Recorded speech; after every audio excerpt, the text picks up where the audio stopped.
You wake up on your birthday, and there's this strange, quiet dread sitting in your chest. Not sadness, exactly. Not quite apathy, either. It's something more complicated than that. You see the notifications piling up on your phone, happy birthday messages, heart emojis, maybe someone asking about plans, and instead of feeling celebrated, you feel exposed. Like someone just turned on the lights in a room where you were perfectly comfortable in the dark. So you do what you always do. You minimize it. You say, it's just another day. You go to work. You run your errands. You might even feel a strange sense of pride in how normal you're keeping everything, how unbothered you are by the cultural expectation that today should mean something. And if anyone asks why you're not doing anything special, you have your reasons ready. Birthdays are arbitrary. You're too old for that stuff. You don't like making a fuss. But here's what you don't say, that the idea of being the center of attention, even positive attention, even for one day, feels like standing naked in front of a crowd. That somewhere deep in your nervous system, celebration feels dangerous. That you learned a long time ago that taking up space, asking for things, expecting joy, these were luxuries you couldn't afford. This is the paradox at the heart of birthday ambivalence.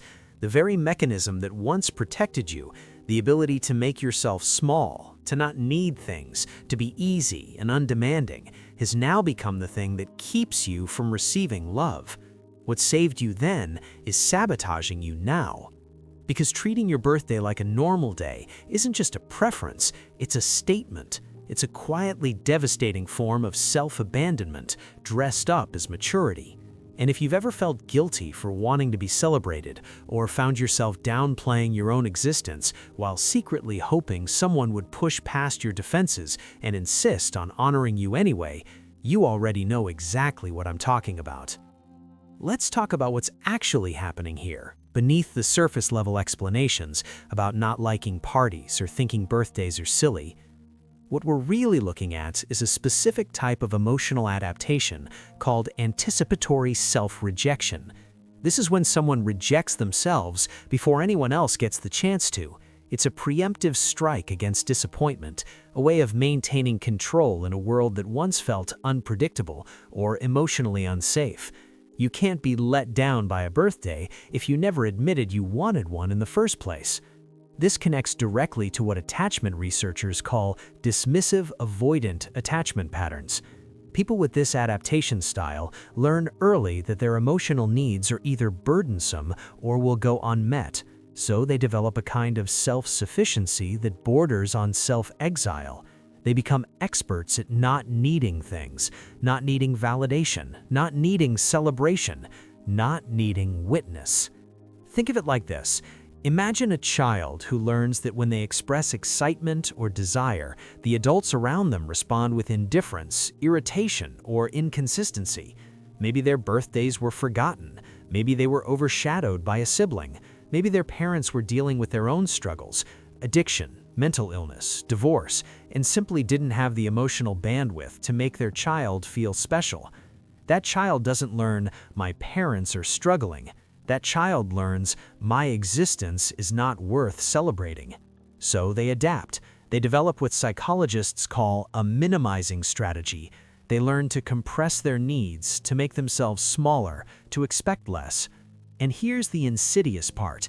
This strategy works. It reduces disappointment. It makes them easier to love, in theory. It protects their tender, still-forming sense of self from the crushing weight of being overlooked. But the brain doesn't just store this as a memory, it encodes it neurologically. The default mode network, the part of your brain responsible for self-referential thinking and autobiographical memory, begins to construct a narrative identity around this adaptation. I am the person who doesn't need things. I am the person who is above such trivial concerns. I am the person who treats their birthday like a normal day. And once that becomes your identity, it's no longer just a coping mechanism, it's who you believe you are. The developmental psychologist Alice Miller wrote extensively about what she called the drama of the gifted child, children who become so attuned to the emotional needs of others that they lose access to their own inner life. They become emotionally self-sufficient, not because they don't have needs, but because having needs felt too dangerous. And birthdays, with their explicit demand that you be seen, appreciated, and celebrated for simply existing, become an annual referendum on whether you deserve to take up space in the world. Here is the cost, the invisible grief that no one talks about. You go through your life proud of how little you need. You wear your independence like armor. You tell yourself that you're above the shallow need for validation, that you're evolved enough not to require external recognition of your existence. And maybe that's partially true. But underneath that narrative is something much more painful. It's the grief of never having been properly seen. The grief of having learned so early that your presence is something to minimize rather than something to celebrate.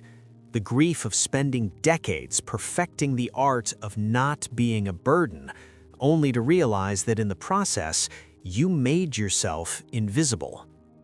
Carl Jung spoke about the concept of enantiodromia, the idea that things, when pushed to their extreme, transform into their opposite.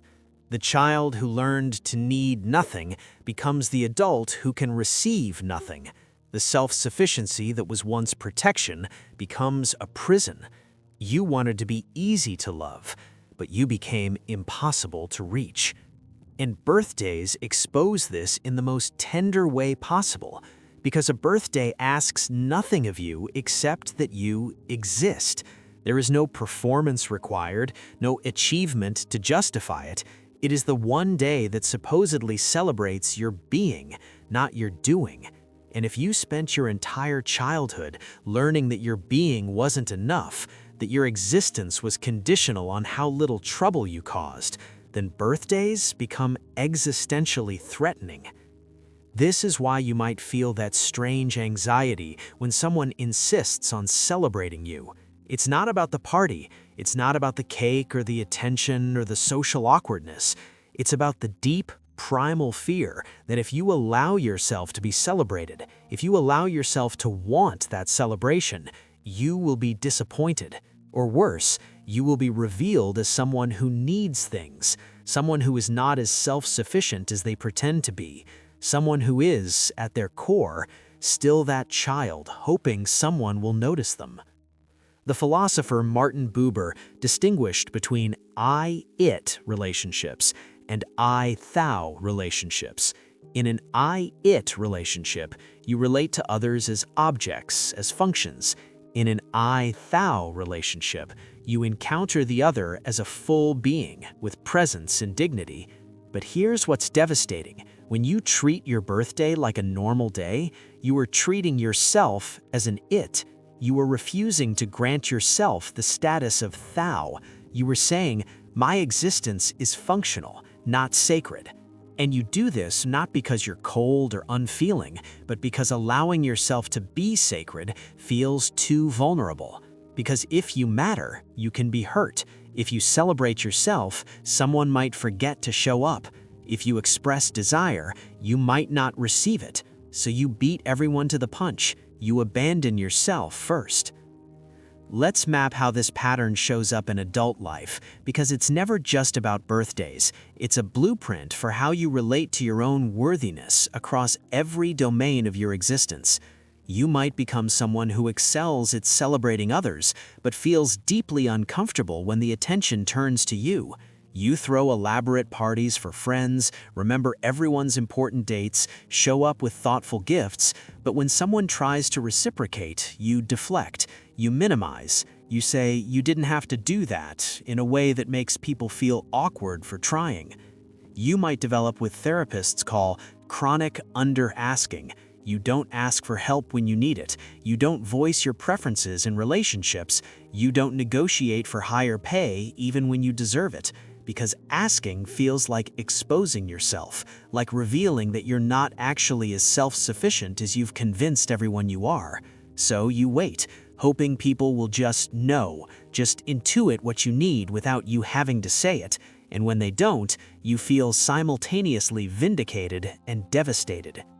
In romantic relationships, you might be attracted to partners who are emotionally demonstrative, who make big gestures, who seem capable of the very exuberance you've suppressed in yourself. But then when they try to celebrate you, you can't receive it. You dismiss compliments. You change the subject when they express admiration. You create distance right at the moment of intimacy, because letting someone love you, really love you, for existing, not for performing, requires a vulnerability you haven't allowed yourself since childhood. You might notice that you have an easier time with transactional relationships than reciprocal ones. With transactions, there's a clear exchange. I do this, you do that, we're even. No one owes anyone anything. But reciprocity, true reciprocity, requires trust. It requires believing that your value isn't contingent on your utility, that people might want to give to you simply because they care, not because you earned it. And that's terrifying. You might find that you've built an entire identity around being low maintenance. You say, I'm easy, I don't need much, and you genuinely believe this. But low maintenance, when taken to its extreme, is just another way of saying, please don't look too closely at what I actually need, because I don't know if I can handle the disappointment of not receiving it.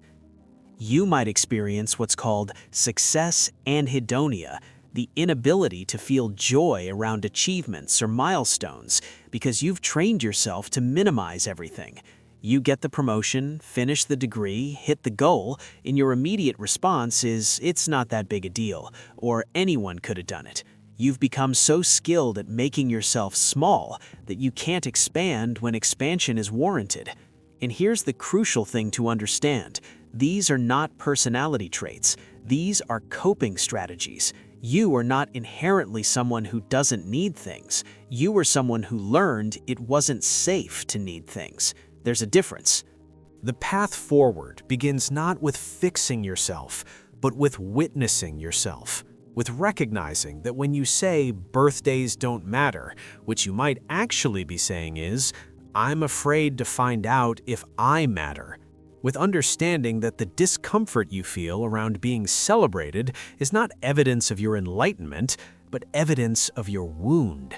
So what does healing look like? What does it mean to undo decades of making yourself invisible?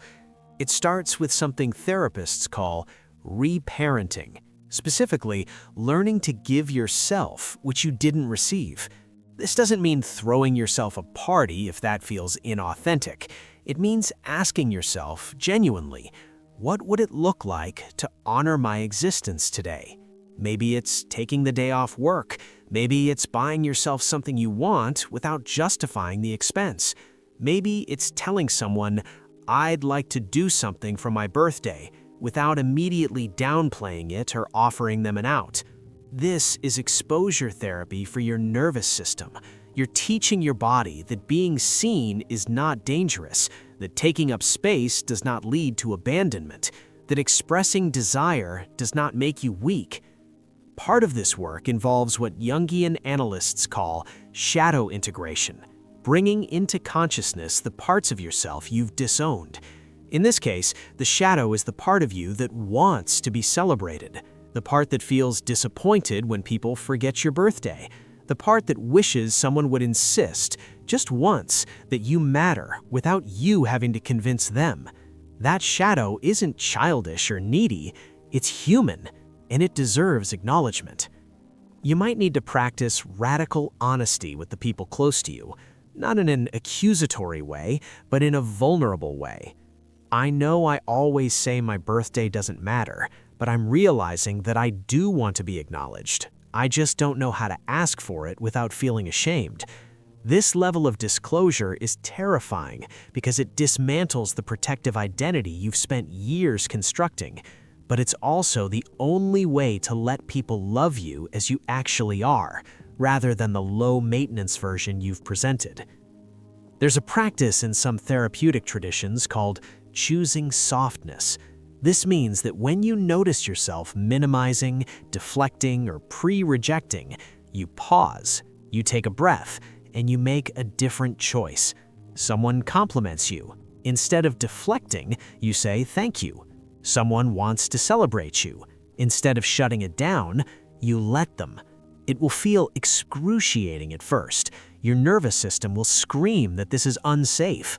But slowly, incrementally, you teach yourself that receiving love is not a weakness. The psychologist and Holocaust survivor Viktor Frankl wrote, "What is to give light must endure burning." This is the paradox of healing. To become whole, you must be willing to feel the grief of what you missed.